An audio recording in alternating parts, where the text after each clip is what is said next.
We are coming to the close of George Orwell's Animal Farm, second to last chapter, chapter 9. Now, this chapter is going to show us that the utter evil of the pigs and their oppression is beginning to become a stark reality for the animals of the farm.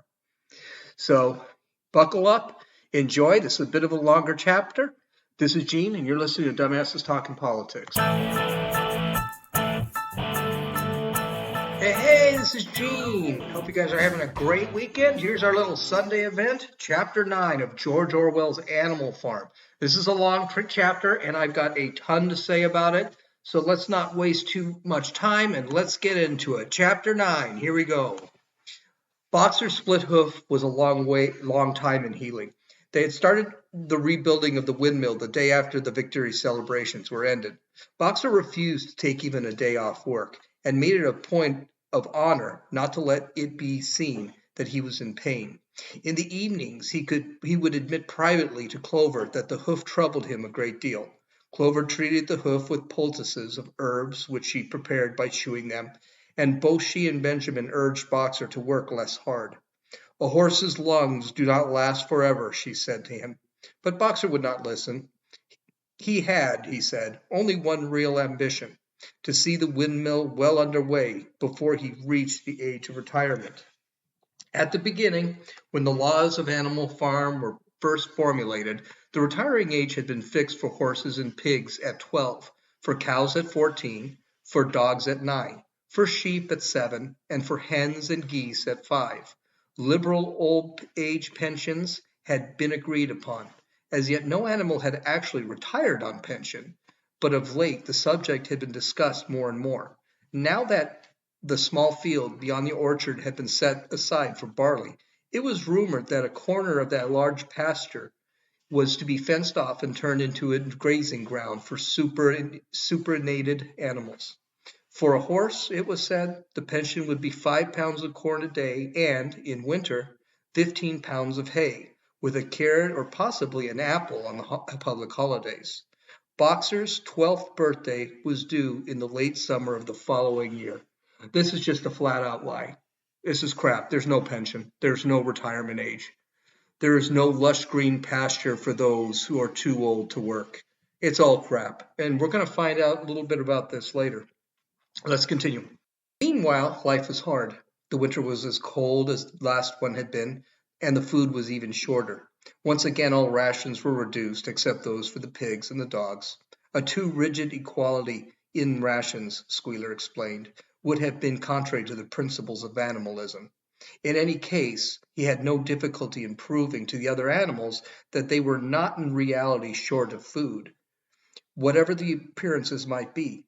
For the time being, certainly, it had been found necessary to make a readjustment of rations.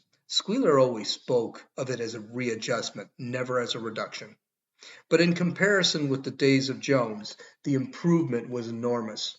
Reading out figures in a shrill, rapid voice, he proved to them in detail that there were more oats, more hay, more turnips than they had had in Jones's day, that they had worked shorter hours, and that their drinking water was of better quality, that they lived longer, and that larger portion of their young ones survived infancy, and they had more straw in their stalls and suffered less from fleas. This is a common tragedy in communist and tyrannical countries. It's starvation and famine. And typically what the tyrannical actually do is they just lie to the people and say it is better. Now, again, in a country, it's a little easier to do that because there are more people that will actually listen. Maybe my bad fortune is because a bunch of other people have good fortune, things like that. So a lot of people believe it. But the reason of famine and starvation is because most of these countries are isolated and cannot produce what's necessary for the population. It also is because the population must perform other tasks outside of their normal duties, which should be to raise food, raise cattle, things of that nature. And you see that in Animal Farm with the animals having to not only get food, but they also have to rebuild the windmill. The pigs are both blind to this and they turn away. They don't think that's hard, it's as bad as all that, because the pigs are satisfied. Communist countries have suffered from starvation and famine, leading to the deaths of tens of thousands, including China under Mao, the Soviet Union under Stalin, Cuba under Castro, North Korea under the Kim family, and most recently Venezuela under the Chavez-Maduro regimes. By the way, Orwell is specifically talking about communist governments, but this is really about tyrannical governments. We're going to talk about that at the end of this. Mao's, the Stalin, the Kim family, Castro, Chavez, and Maduro were actually all dictators. Communism was just what they wanted to fall under. The animals believed every word of it. Truth to tell, Jones and all he stood for had almost faded out of their memories. They knew that life nowadays was harsh and bare, that they were often hungry and often cold, and they were usually working when they were not asleep. But doubtless it had been worse in the old days. They were glad to believe so. Besides, in those days they had been slaves and now they were free. And that made all the difference, as Squealer did not fail to point it out. Now this is kind of an interesting thing. They were all free. This is the great lie we are being told today. When life is dictated by a government, especially a tyrannical government, one can never be free. Suffering, risk, and hard work are part of freedom. There's a chance you could succeed, there's a chance you can fail, but you have the opportunity as an individual to get that. When the government is controlling everything, but there are no rewards for success. We will get to that example with Boxer, the hardest worker on the farm, later in this chapter. There were so many more mouths to feed now. In the autumn, the 4 sows had all littered about simultaneously, producing 31 young pigs between them. The young pigs were piebald, and as Napoleon was the only boar on the farm, it was possible to guess at their parentage. It was announced that later, when bricks and timber had been purchased, a schoolroom would be built in the farmhouse. For the time being, the young pigs were to be given their instruction by Napoleon himself in the farmhouse kitchen. They took their exercise in the garden and were discouraged from playing with the other young animals. About this time, too, it was laid down as a rule that when a pig and any other animal met on the path, the other animal must stand aside, and also that all pigs, of whatever decree, were to have the privilege of wearing green ribbons on their tails on Sundays. This is, again, very common. This is creating the upper and the lower class. Now, not all the pigs are going to be government officials. The sows weren't. And probably not all of the piglets are going to be part of the upper class. But the pigs were being segregated from the rest of the population because they were better and the other animals were below them. What's worse, the animals now had to work harder to build not only the windmill, but now a schoolhouse for the pigs, and they had to get farm for food. The only animals that are benefiting right now, purely the pigs. And it really is kind of a tragedy that these animals they basically are slaves. There's no difference now. The farm had had a fairly successful year, but was still short of money. There were the bricks, sand, and lime for the schoolroom to be purchased, and it would also be necessary to begin saving up again for the machinery for the windmill. Then there were lamp oil and candles for the house, sugar for Napoleon's own table. He forbade this to the other pigs on the ground that it made them fat. And all of the usual replacements such as tools, nails, string, coal, wire, scrap iron, and dog biscuits. A stump of hay and part of a potato crop were sold off, and the contract for eggs had increased to 600 a week. So that year, the hens barely hatched enough chicks to keep their numbers at the same level. Rations reduced in December were reduced again in February. The lanterns in the stalls were forbidden to save oil.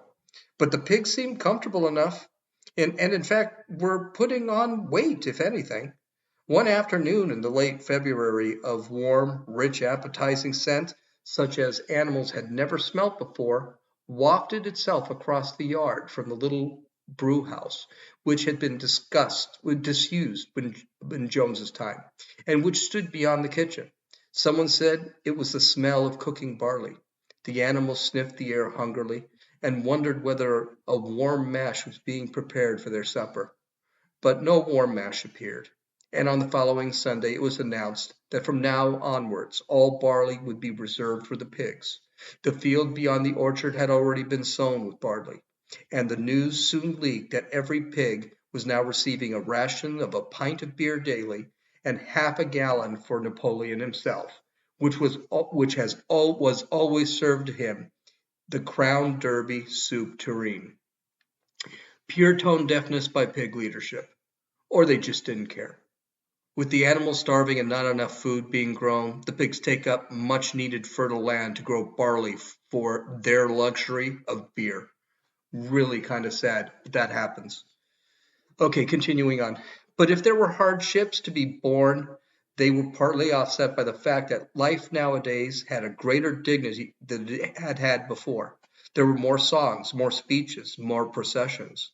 Napoleon had commanded that once a week there should be held something called a spontaneous demonstration, the object of which was to celebrate the struggles and triumphs of Animal Farm.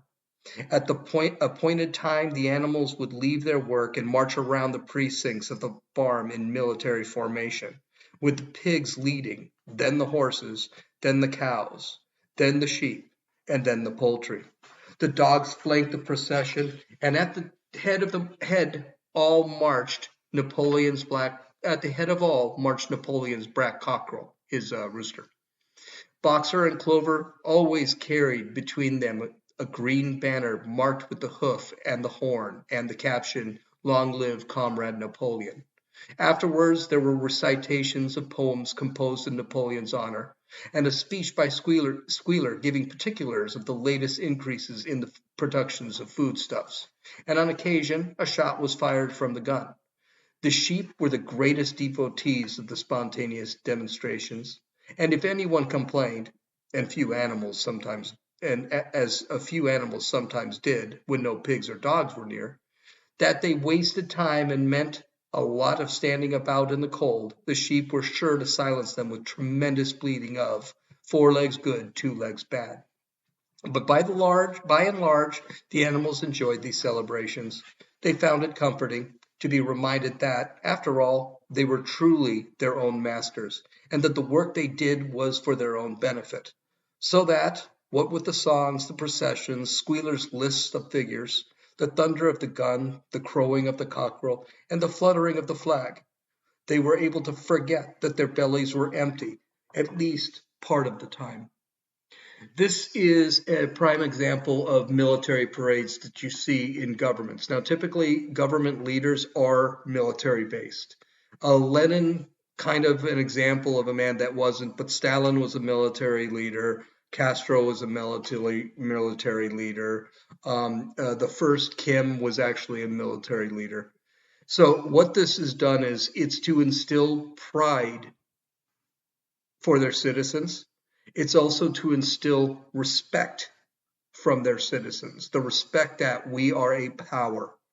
And it's also meant to actually instill a little fear in their enemies. Though the animals didn't have a vast army and large missiles like you'd see in the Soviet Union, China, and North Korea to show their strength, I think the firing of the gun could be intended by Orwell to show that type of intimidation. In April, Animal Farm was proclaimed a republic, and it became necessary to elect a president. There was only one candidate, Napoleon, who was elected unanimously. Duh. On the same day, it was given out that fresh documents had been discovered which revealed further details about Snowball's complicity with Jones. It now appeared that Snowball had not, as the animals had previously imagined, merely attempted to lose the Battle of Cowshed by means of stratagem, but had been openly fighting on Jones's side. In fact, it was he who had actually been the leader of the human forces and had charged into battle with the words "Long live humanity" on his lips. The wounds, sorry about that, I don't know what that was. The wounds on Snowball's back, which a few of the animals still remember to have seen, had been inflicted by Napoleon's teeth. Oh, wow.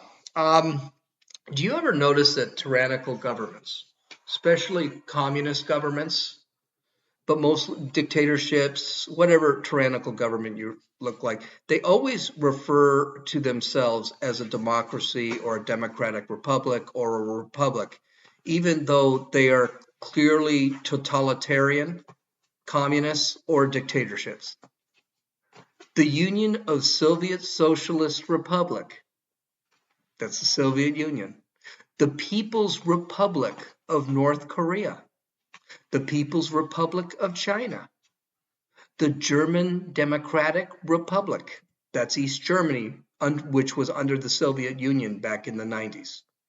None of these countries practiced the political systems of a republic or a democracy.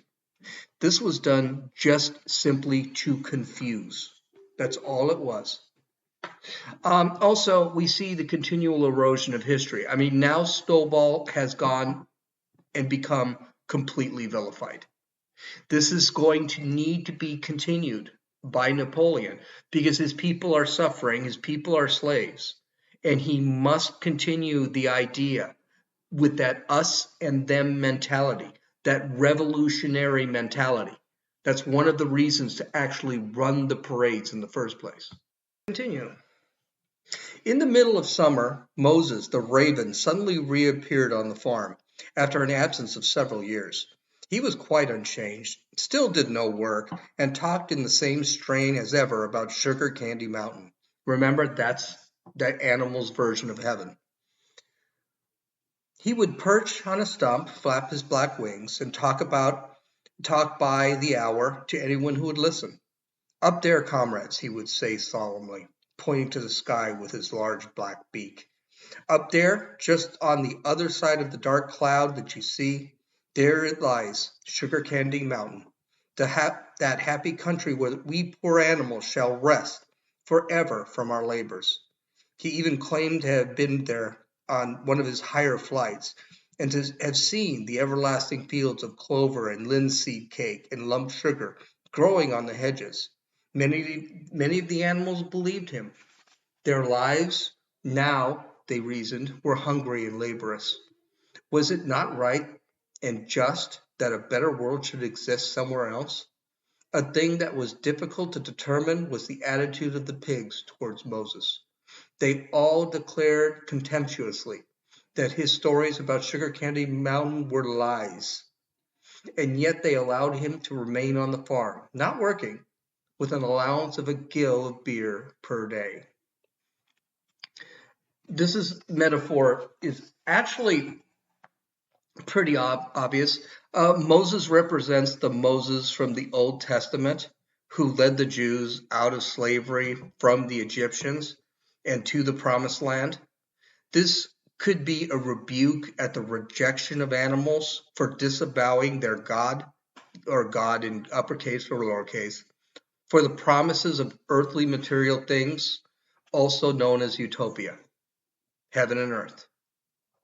What is disturbing here is that Moses is actually he is someone who's giving them hope. So what's the best way the pigs have?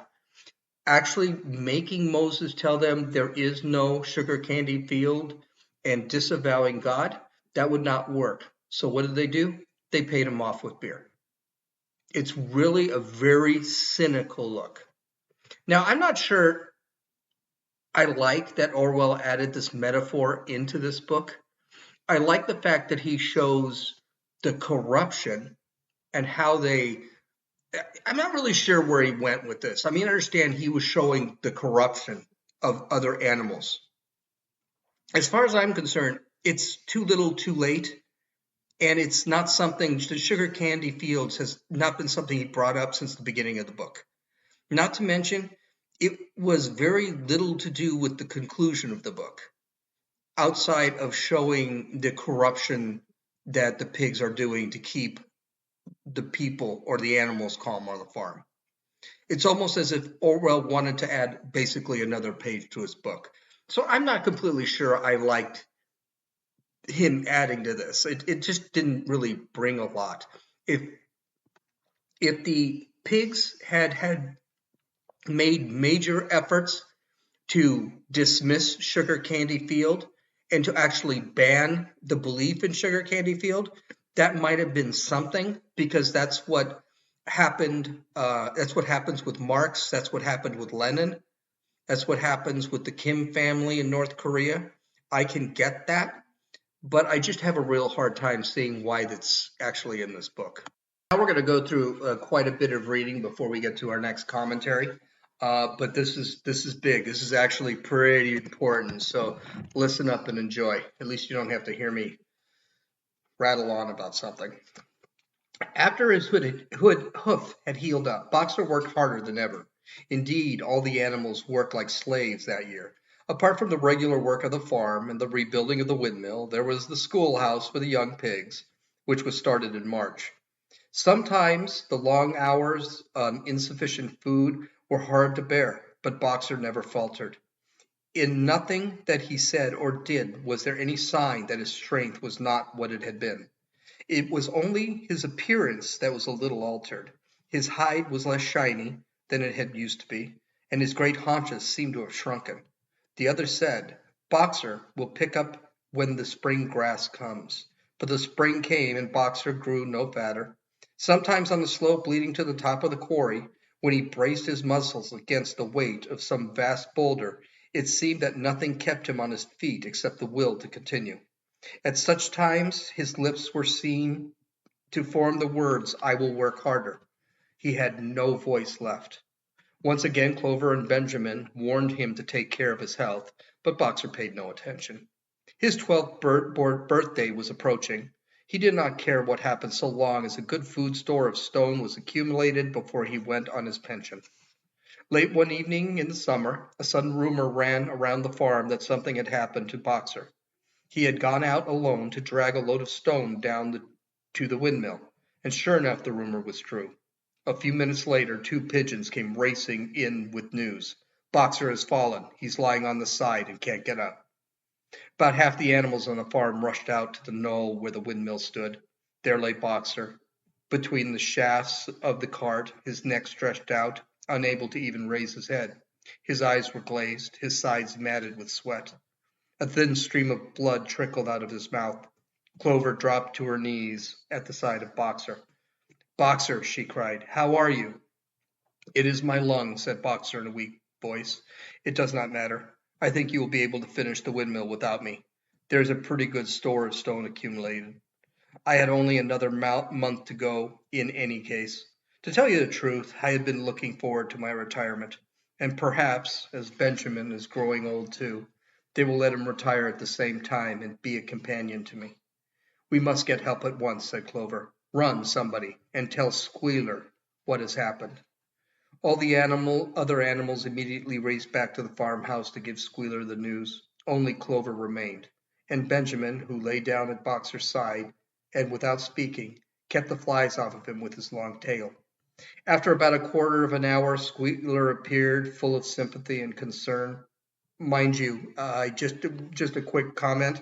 About a quarter of an hour later. In other words, it wasn't that important. That Squealer didn't see this as that really important, or he would have shown up right away. Squealer said that Comrade Napoleon had learned with the very deepest distress of his misfortune to one of the most loyal workers on the farm, and was already making arrangements to send Boxer to be treated at the hospital in Willingdon. The animals felt a little uneasy at this, except for Molly and Snowball. No other animal had ever left the farm, and they did not like to think that there was a sick comrade in the hands of human beings. However, Squealer easily convinced them that the veterinary surgeon in Willingdon could treat Boxer's case more satisfactorily than could be done on the farm.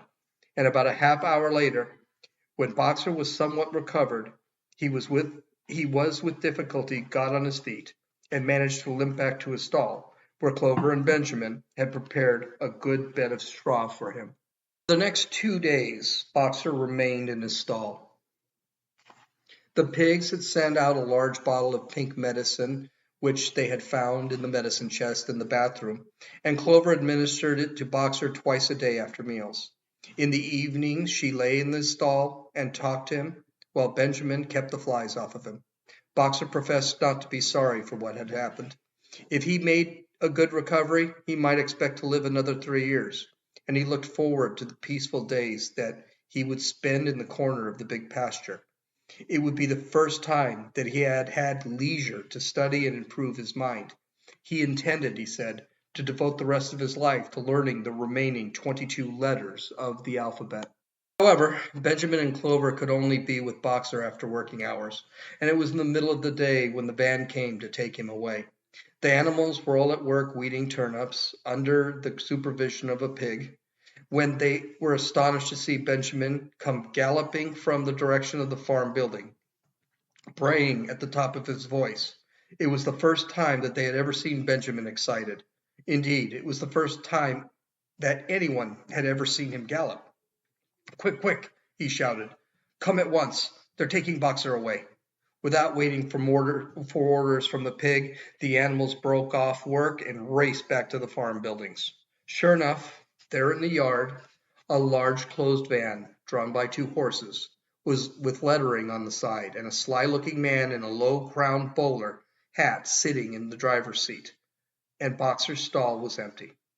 The animals crowded around the van. "Goodbye, Boxer," they chorused. "Goodbye." "Fools, fools!" shouted Benjamin, prancing around them and stamping the earth with his small hoofs. "Fools, do you not see what is written on the side of the van?" That gave the animals a pause, and there was a hush. Muriel began to spell out the words, but Benjamin pushed her aside, and in the midst of the deadly silence he read: "Alfred Simmons, horse slaughterer and glue boiler, Willington. Dealer in hides and bone meal, kennels supplied. Do you not understand what this means? They're taking Boxer to the knackers." A cry of horror burst from all the animals. At this moment the man on the box whipped up the horses, and the van moved out of the yard at a small trot. All the animals followed, crying out at the tops of their voices. Clover forced her way to the front. The van began to gather speed. Clover tried to stir her stout limbs to a gallop, and achieved a canter. "Boxer!" she cried. "Boxer, Boxer, Boxer!" And just at this moment, as though he had heard the uproar outside, Boxer's face, with the white stripe down his nose, appeared at the small window at the back of the van. "Boxer!" cried Clover, in a terrible voice. "Boxer, get out immediately. They're taking you to your death." All the animals took up the cry to get out, Boxer, get out. But the van was already gathering speed and drawing away from them. It was uncertain whether Boxer had understood what Clover had said, but a moment later his face disappeared from the window, and there was the sound of tremendous drumming from the hoofs inside. He was trying to kick his way out. The time had been when a few kicks from Boxer's hooves would have smashed the van into matchwood. But alas, his strength had left him. In a few moments the sound of drumming hoofs grew fainter and died away. In desperation, the animals began appealing to the two horses which drew the van to a stop.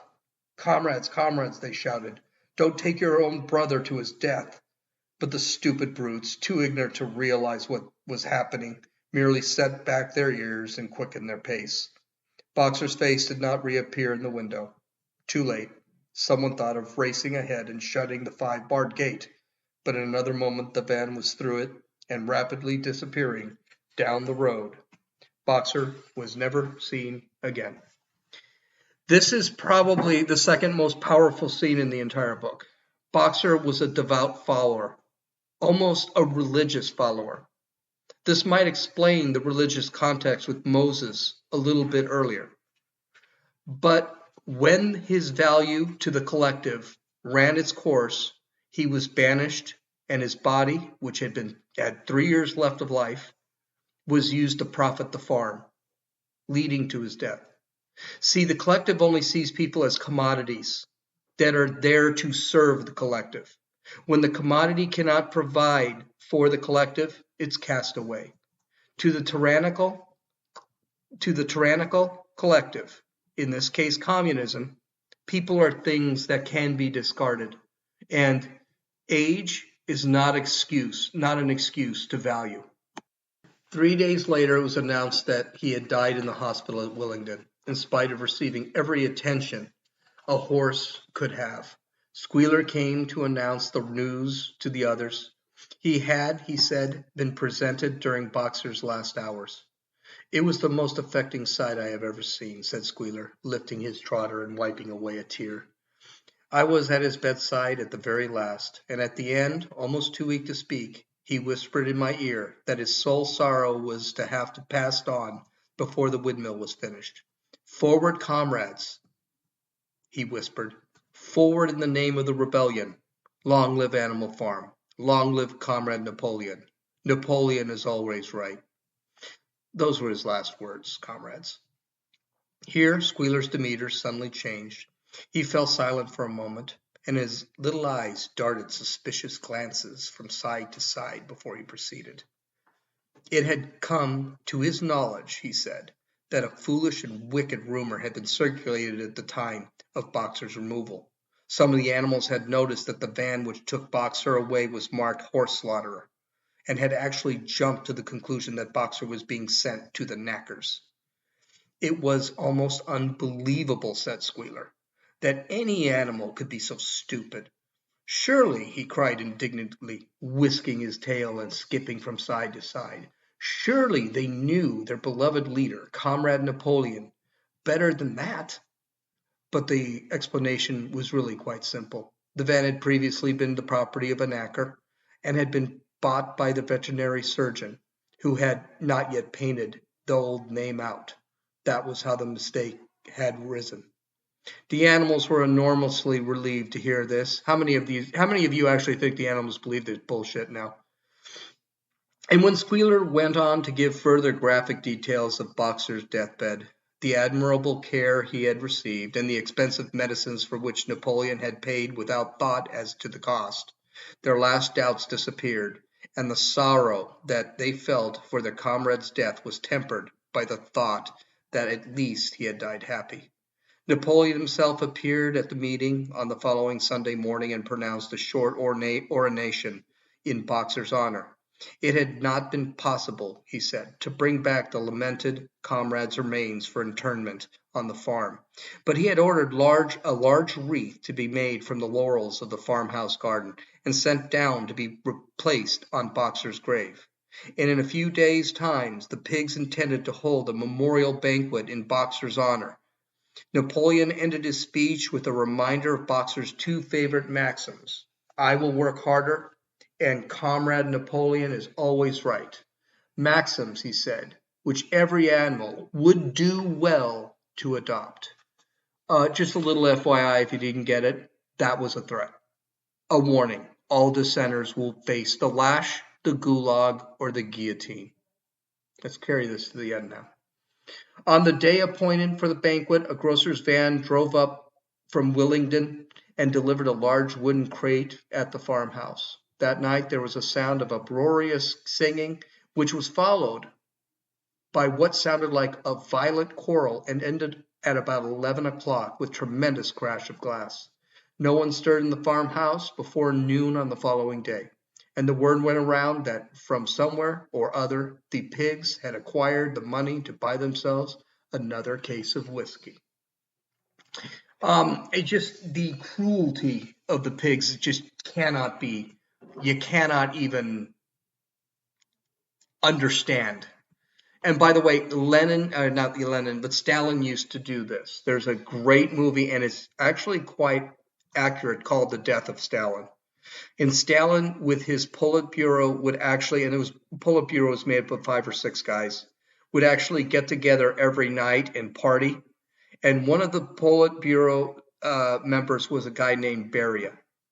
And what Beria would do is he would get a list from Stalin, and then right in the middle of the party, Beria would leave, give that list to the NKVD, which is actually Stalin's police force, and the NKVD would go out and pick people off and kill them, or send them to the gulags. So I think this is actually Orwell making fun of that. I also want to say something to conclude this chapter. In this book, Orwell is trying to convey the evils of communism. But you'll notice I rarely talk about communism when we were annotating this book. I talk mostly of the tyrant and tyranny. I do this because the country he is referring to, specifically the Soviet Union, was not really a true communist or Marxist country. Neither are many of the other communist countries out there. They are dictatorships. They may have started as a communist country, but eventually they turned into one guy rules them all, and that's a dictatorship. Lenin, Stalin, Mao, Castro, Chavez, the Kim family, Maduro, Hitler, Mussolini were all dictators that practiced either a socialist or fascist economic system.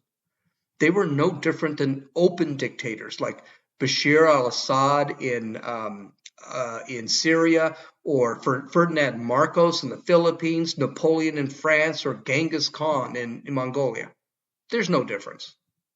Remember, tyranny is about power, and power can only belong to one, and it must be protected by the tyrant and by the fools that actually follow him. Okay, that was a pretty good chapter, and we didn't take that long. You can follow me on Twitter at RunninFool, RunninFewl. You can download or listen to this podcast on Apple Podcasts, Podbean, Podcast Addict, Stitcher, and YouTube. You can visit my website at www.dumbassestalkingpolitics.com, where you can actually read my show notes. This is Gene, and you've listened to Dumbasses Talking Politics.